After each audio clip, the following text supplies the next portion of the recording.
నిజాయితీతో కూడిన సర్వే రాదు.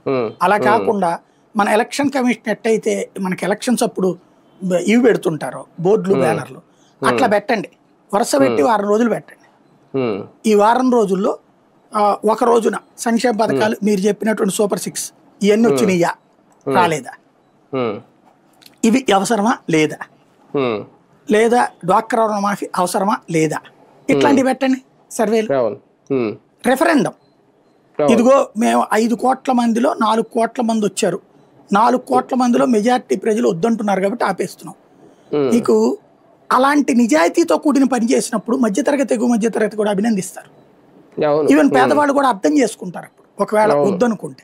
ఇప్పుడు మీకు బ్రిటన్ అనేటటువంటిది ఇదివరకు యూరోపియన్లో భాగం, అది బ్రెగ్జిట్ అయింది అంటే తొలగిపోయింది దాంట్లో నుంచి.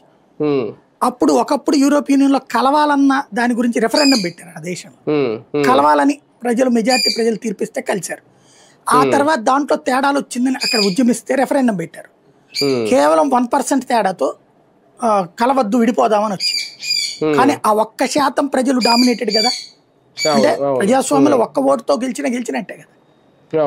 ఆ కాన్సెప్ట్ ని బేస్ చేసుకుని వాళ్ళు బయటకు వచ్చేసారు యూరోపియన్ నుంచి.